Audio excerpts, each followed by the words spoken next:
लखनऊ में आज से अटल बिहारी वाजपेयी के जन्म शताब्दी दिवस के मौके पर अटल युवा महाकुंभ का आज से आयोजन किया जा रहा है। ये आयोजन प्रयागराज महाकुंभ में चलेगा।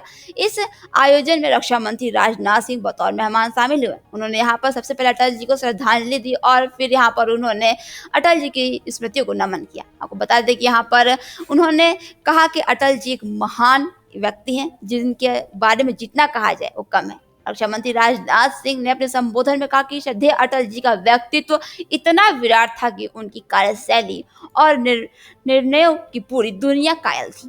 लखनऊ अटल जी के दिल में बसता था और यहाँ के लोग उन्हें उतनी ही गहराइयों से जानते और समझते थे। उन्होंने अटल जी के जीवन के अनेकों प्रसंगों को याद करते हुए कहा कि उनकी हाजिर जवाबी और सहजता का जिक्र किया जाता है। उन्होंने पाकिस्तान दौरे के दौरान अटल जी के एक चर्चित जवाब को याद करते हुए कहा कि एक महिला पत्रकार ने जब उनसे कहा था कि मैं आपसे शादी करना चाहती हूँ बशर्त आप मुझे मुंह दिखाए में कश्मीर दे दे, तो अटल जी ने मुस्कुराते हुए जवाब दिया था कि मैं तैयार हूँ अगर आप दहेज में मुझे पूरा पाकिस्तान दे दे। इस जवाब ने उनकी चतुराई और सहजता को पूरी दुनिया के सामने प्रस्तुत किया। रक्षा मंत्री ने अटल जी के साथ अपने व्यक्तिगत अनुभव को साझा करते हुए कहा कि मुझे उनके साथ एक अभिभावक कसने और मंत्रिमंडल में सहकर्मियों के रूप में काम करने का सौभाग्य प्राप्त हुआ। उनकी सरकार जब एक वोट से गिरी तब उनके ऐतिहासिक भाषण में लोकतंत्र और देश प्रेम की नई परिभाषा गढ़ी। उन्होंने कहा कि सरकारें आएंगी जाएंगी, पार्टियां बनेंगी बिगड़ेंगी, लेकिन यह देश और इनका